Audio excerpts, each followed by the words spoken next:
नमस्कार, मैं अंजलि मिश्रा। स्वागत है आप सभी का हमारे चैनल में। उड़ीसा में हिंदुओं ने मुर्शिदाबाद से आने वाले बांग्लादेशी बंगाली मुसलमानों के खिलाफ बड़ी कार्रवाई करते हुए करीब 20,000 बांग्लादेशियों को वापस भेज दिया, जिसके बाद तृणमूल कांग्रेस के सांसद यूसुफ पठान ने गृह मंत्री अमित शाह को पत्र लिखकर मदद की गुहार लगाई। वहीं दूसरी तरफ अवैध बांग्लादेशियों के खिलाफ लगातार मुहिम जारी है।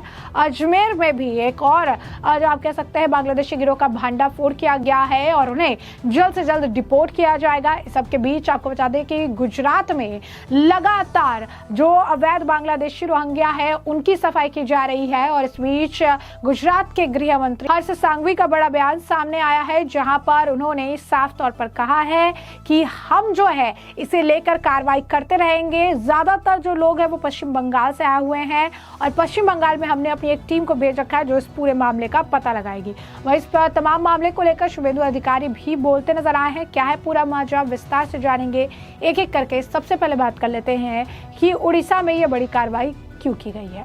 तो उड़ीसा में हिंदुओं ने मुर्शिदाबाद से आने वाले बांग्लादेशी बंगाली मुसलमानों के खिलाफ कार्रवाई करते हुए 20,000 से ज्यादा बांग्लादेशियों को वापस भेज दिया है, जिसके बाद यूसुफ पठान ने गृह मंत्री अमित शाह को पत्र लिखकर इन अवैध बांग्लादेशी प्रवासियों की सुरक्षा करने को कहा। पठान ने पत्र में दावा किया कि उड़ीसा के बहरामपुर और आसपास के इलाकों में कई श्रमिक अपनी जान को खतरे को लेकर भाजपा शासित राज्यों से भाग गए हैं, क्योंकि उन पर क्रूर हमले हुए, लूटपाट की गई और उन्हें कार्यस्थल खाली करने की धमकियां दी गई। तृणमूल सांसद ने अपने पत्र में कहा कि मैं आपको पश्चिम बंगाल के प्रवासी जो भी श्रमिक है, खासकर मेरे निर्वाचन क्षेत्र बहरामपुर, मुर्शिदाबाद और आसपास के जिलों के श्रमिक, उनके खिलाफ हिंसा की घटनाओं में अत्यधिक वृद्धि के बारे में गंभीर चिंता के साथ पत्र लिखता हूँ, जो हाल ही में हुए हमलों के बाद उड़ीसा से लौटे।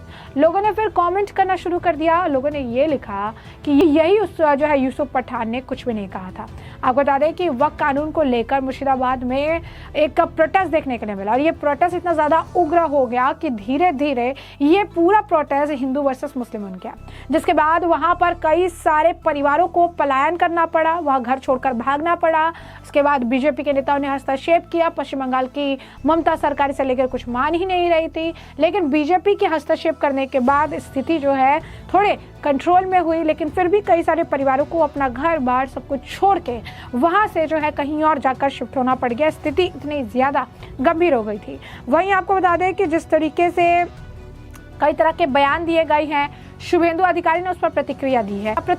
हम आपको बता दें कि हाल ही फिलहाल में बांग्लादेश के एक जो है यूनुस के एक करीबी व्यक्ति ने एक बयान दिया था और ये कहा था कि अगर पाकिस्तान भारत पर हमला करता है तो फिर पाकिस्तान को जो नॉर्थ ईस्ट एरिया है, जो नॉर्थ ईस्ट जो स्टेट्स है, 7 स्टेट्स, उनको ऑक्यूपाई कर लेना चाहिए, यानी उन पर कब्जा जमा लेना चाहिए। अब इसी मामले को लेकर शुभेंदु अधिकारी का बयान भी सामने आया। क्या कुछ कह रहे हैं वो सुनिए। मैं उड़ीसा सरकार को धन्यवाद देना चाहता हूं, उन्होंने इंक्वायरी कमीशन बैठा दिया। मैं डिमांड कर रहा हूं वो चोरी करके नीम काठ, हमारा जो पेड़ है नीम पेड़, उसका जो वुड है उसको चोरी करके यहाँ लेकर आया है। वो जो राजेश द्वैतापति जी ने काम किया उनको हिरासत में लेना चाहिए। ममता बनर्जी का इशारा में ये चोरी का काम हुआ है। टीएमसी चोर है, भगवान के नाम पर चोरी किया। तो जैसे कि आपने शुभेंदु अधिकारी का बयान सुना, वहीं आपको बता दें कि दूसरी तरफ बांग्लादेशी घुसपैठियों पर लगातार एक्शन जारी है और यह एक्शन देश के हर राज्य में देखने के लिए मिल रहा है। गुजरात में तेजी से यह एक्शन देखने के लिए मिल रहा है और सिर्फ गुजरात नहीं, तमाम अलग अलग जगहों पर भी इस तरीके के एक्शन है। इस बीच राजस्थान के अजमेर में भी इसी तरीके का बड़ा एक्शन देखने के लिए मिला, जहां पर बंच में इन बांग्लादेशी घुसपैठियों पर जो है कार्रवाई की गई, इनके डॉक्यूमेंट्स वगैरह खंगाले गए हैं और आप देखिए किस तरीके से तस्वीरों में इतने सारे बांग्लादेशियों को पकड़ा गया है। अब उन्हें डिपोर्ट भी किया जाएगा। इस मामले को लेकर पुलिस अफसर का भी बयान है। क्या कुछ कह रहे हैं वो सुनिए। पुलिस मुख्यालय की तरफ से एक विशेष अभियान चलाया जा रहा है, जिसमें जो भी विदेशी नागरिक निवासरत है, जिनके पास अवैध दस्तावेज है, उनकी पहचान कर उनको विभिन्न स्थानों पर डिटेंशन सेंटर्स बनाए गए, वहाँ पर भेजने के दिशा निर्देश दिए गए हैं। इस संबंध में श्रीमान एसपी साहब अजमेर के द्वारा सर्किल स्तर पर, थाना स्तर पर विभिन्न टीमों का गठन किया गया है और इस विशेष अभियान के तहत अधिक से अधिक ऐसे संदिग्ध नागरिकों की पहचान की जा रही है जिनके पास वैध दस्तावेज नहीं है। और इसी परिप्रेक्ष्य में आज पुलिस थाना कृष्णगंज के द्वारा सुबह 5 बजे से एक प्रभावी कार्रवाई की गई, जिसमें तकरीबन 350 से 400 लोगों को डिटेन किया गया है और उनसे जो भी उनके वैध दस्तावेज़ हैं वो मांगे जा रहे हैं और उनके दस्तावेज़ों की पहचान होने के पश्चात जो भी उचित कार्रवाई होगी वो की जाएगी। इसी परिप्रेक्ष्य में पुलिस थाना हरिभाऊ उपाध्याय द्वारा भी राती डांग से 60 लोगों को लिया गया है। जो पुलिस थाना किशनगंज में जो संदिग्ध लिए गए हैं वो मुख्यतः जनता कॉलोनी, चौधरी कॉलोनी और ईदगाह रोड से लिए गए हैं और इसके अलावा भी और भी जो भी संदिग्ध आगामी दिनों में सामने आएंगे उन सभी को डिटेन करके उनसे वैध दस्तावेज मांगे जाएंगे और विधिक कार्रवाई की जाएगी। जिनको डिटेन किया गया मुख्य रूप से कहाँ के लोग हैं? ये अभी उनका एंट्री की जा रही है और एक बार जब उन सब की एंट्री हो जाएगी और दस्तावेज मिल जाएंगे, अभी फ़िलहाल तो वो खानाबदोश के रूप में यहाँ पर मजदूरी करते हुए जो है आना उनका सामने आया और हो सकता है और भी कुछ चीज़ें उनसे मिले तो वो बात पूछताछ ही क्लियर हो पाएगा। तो जैसा कि आपने सुना, उन्होंने बताया कि किस तरीके से अजमेर में ये बहुत ही सस्पिशियसली रह रहे थे। इनके पास डॉक्यूमेंट्स नहीं मिले, इनके कई सारे सवालों के जवाब नहीं दे पाए, जिसके बाद इन्हें जो है अब डिटेन किया गया है। इनके सारे डॉक्यूमेंट्स खंगाले जा रही हैं, इनके बैकग्राउंड के बारे में पता लगाया जा रहा है और समय के साथ फिर इन्हें डिपोर्ट भी कर दिया जाएगा। दूसरी तरफ बांग्लादेशी घुसपैठियों पर बड़े एक्शन की तैयारी में है गुजरात सरकार। गृह मंत्री जो है बोल रहे हैं कि ऐसी कार्रवाई करेंगे कि वो अपना जो है ऐसी सपना भी नहीं देखेंगे कि वापस आके यहाँ पर बसे। तो गुजरात के सूरत में अवैध बांग्लादेशी घुसपैठियों पर बड़े एक्शन की अब तैयारी हो रही है। भूपेंद्र पटेल ने ऐसे घुसपैठियों पर त्वरित कार्रवाई करने जा रही है और ऐसे में आपको बता दें कि इसे लेकर अहम बैठक की गई थी। गृह मंत्री हर्ष संघवी ने कहा कि घुसपैठियों को पनाह देने वालों पर भी कार्रवाई की जाएगी। गुजरात के गृह मंत्री हर्ष संघवी ने कहा कि सुरक्षा मामलों की कैबिनेट समिति ने बैठक में कुछ कड़े फैसले लिए। राज्यों की जिम्मेदारी थी कि वे त्वरित कार्रवाई करें। हमने यहाँ एक उच्च स्तरीय बैठक की, राज्य के हर कोने से अवैध घुसपैठियों को पकड़ने का फैसला किया। 4 महीने पहले हमने 72 बांग्लादेशी नागरिकों को पकड़ा था। हमने उनमें से 48 को निर्वासित कर दिया है। उन्होंने कहा कि मैंने पहले भी कहा था कि घुसपैठियों को पनाह देने वालों के खिलाफ कड़ी कार्रवाई की जाएगी, ऐसी कार्रवाई की जाएगी कि वो कभी ऐसा करने का सपना भी नहीं देखेंगे। चंदोला तालाब में जो लोग घुसपैठियों का समर्थन करते थे, हमने उनके खिलाफ भी सख्त कार्रवाई की है और उनके खिलाफ मामले दर्ज किए गए। हम उनमें से भी किसी को नहीं छोड़ने वाले। क्या कुछ और कह रहे हैं, सुनिए। देश के लोकप्रिय प्रधानमंत्री आदरणीय श्री नरेंद्र भाई मोदी जी के अध्यक्षस्थान में कैबिनेट कमेटी ऑफ सिक्योरिटी की बैठक मिली और वही बैठक में कठोर कदम उठाने और बहुत ही ऐतिहासिक निर्णय वो बैठक में लिए गए। राज्य सरकारों की जिम्मेदारी है कि वो निर्णयों पे तात्कालिक और डिटेल्ड कामगिरी की जाए। खासतौर पे जिस दिन ये निर्णय लिया गया उसी दिन रात को हमने एक हाई लेवल बैठक बुला के इस प्रकार के घुसपैठियों को गुजरात के कोने कोने से पकड़ने का निर्णय किया और गुजरात पुलिस को इसमें बहुत ही बड़ी सफलता प्राप्त हुई। खासतौर पे गुजरात के बॉर्डर डिस्ट्रिक्ट्स हो, महानगर हो, मतलब शहर हो, इवन ट्रेन से आते हुए लोग हो, ये सभी जगहों से गुजरात पुलिस ने एक ही साथ हल्ला बोल किया। चारों ओर से इस प्रकार के घुसपैठियों को पकड़ा, उनके डॉक्यूमेंट्स चेक करने की कामगिरी एकदम तात्कालिक चालू की गई। खासतौर पे इसमें 2 प्रकार के लोग होते हैं। एक तो किसी भी प्रकार के डॉक्यूमेंट्स बिना एकदम फ्रेश आए हुए लोग होते हैं, एक ऐसे लोग होते हैं कि जिनको अलग अलग राज्यों में से कहीं से कोई गवर्नमेंट डॉक्यूमेंट्स बनाने में सफलता प्राप्त हुई हो। तो ये दोनों प्रकार के लोगों को अलग करना पड़ता है। पहले जो फ्रेश है उनको डिपोर्ट की प्रक्रिया होती है। प्रक्रिया ये बहुत लंबी है।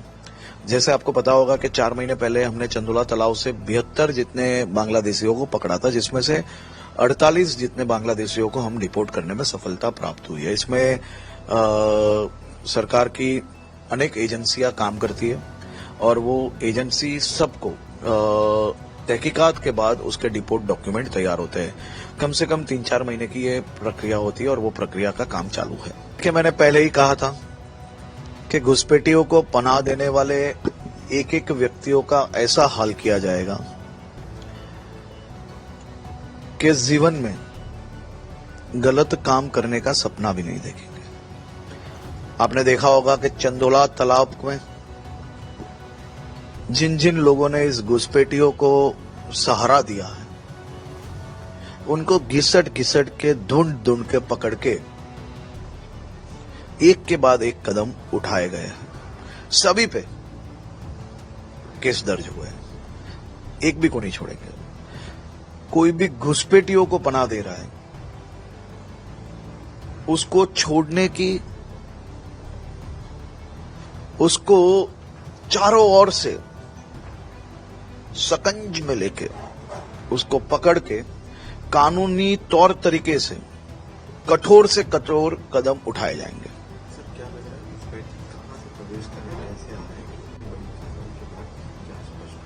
देखिए, बड़े पैमाने में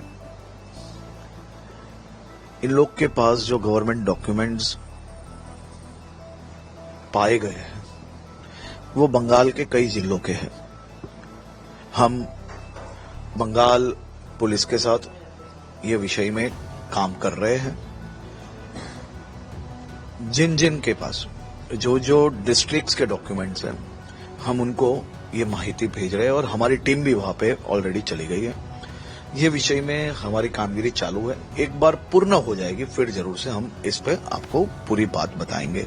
खासतौर पे लगातार 2 दिन तक बंगाल से आ रही हावड़ा एक्सप्रेस में घुसपैठी बांग्लादेशी घुसपैठियों को पकड़ा गया है और जो लोग वापिस भाग रहे थे बंगाल की ट्रेन में उनको भी पकड़ा गया है और उनके पास से बांग्लादेशी आई कार्ड भी बरामद हुए हैं और उन्होंने ये माना भी है कि वो बांग्लादेश से ये रास्ते से होके अलग अलग राज्यों में गए थे और कई लोग ऐसे हैं कि जो पहले कोई और राज्य में भी गए थे और अब गुजरात आए हैं। कई लोग ऐसे हैं कि बंगाल से डायरेक्ट गुजरात आए हो। फिर उसकी जिम्मेदारी जो राज्य सरकार का काम है वो सभी राज्य सरकारों की जिम्मेदारी है कि देश हित में जो निर्णय लिए गए हैं उसको किस प्रकार से पालन करना है। हमने मोदी जी के अध्यक्षस्थान में जो बैठक ली गई थी वो दिशा में हम घुसपैठियों के सामने काम करने के लिए संपूर्ण तौर से हमें सफलता प्राप्त हुई है, लेकिन हम आज भी हर रोज ये दिशा में काम कर रहे हैं। देखिए, खास तौर पे मैं ये मान रहा हूं कि घुसपैठियों के सामने मोदी जी की सरकार हमेशा बहुत ही कठोर रही है और इस पे सभी राज्यों को खास तौर पे गंभीरता पूर्वक काम करना चाहिए। देखिए, खास तौर पे हमने हमारा एक इंडस्ट्रियल स्टेट है जहां लाखों की तादाद में रोजगारी लोगों को यहां से मिलती है, तो वो सीधी सी बात है कि जो लोग आएंगे वो ऐसे ही राज्यों में जाने का प्रयास करेंगे जहां उनको जल्दी से रोजगारी प्राप्त हो। हमने सभी इंडस्ट्रीज को एक नोटिफिकेशन भेजा है जिसमें हमने साफ कहा है, आप किसी को भी नौकरी पे जब रखते हो अगर उनके डॉक्यूमेंटेशन लिए बिना अगर नौकरी में रखोगे, अगर वो घुसपैठी पाया जाएगा तो उतने ही कठोर कदम फैक्ट्रीज पे भी हम लेने वाले हैं और जितने पकड़े गए हैं उनका भी बैकग्राउंड वो कहाँ उन्होंने काम किया, वहां डॉक्यूमेंट्स जमा करवाए थे। अगर डॉक्यूमेंट्स जमा करवाए तो इंडस्ट्रीज ने पुलिस को भेजे थे या नहीं, पुलिस को भेजे थे तो पुलिस ने वो कामगिरी में क्या किया था वो भी चेक कर रहे हैं। ऐसा नहीं है कि हम खाली इंडस्ट्रीज पे ही कठोर कदम उठाएंगे। हमने पुलिस स्टेशन को भी विजिलेंट किया है कि इस प्रकार के जितने भी डॉक्यूमेंट्स आए उसको डिटेल्ड रिसर्च करो। अगर वो कोई भूल कर रहे हैं या इंडस्ट्री कोई भूल कर रही है तो हम सभी लोगों पे इसमें कठोर कदम उठाएंगे। वैसे में तमाम आपने बयान सुने हैं और हमने आपको इसकी विस्तृत जानकारी दी है और अब इस पूरे मामले पर आपकी भी जो राय हो हमें कमेंट सेक्शन में कमेंट करके जरूर से जरूर साझा करिएगा। धन्यवाद।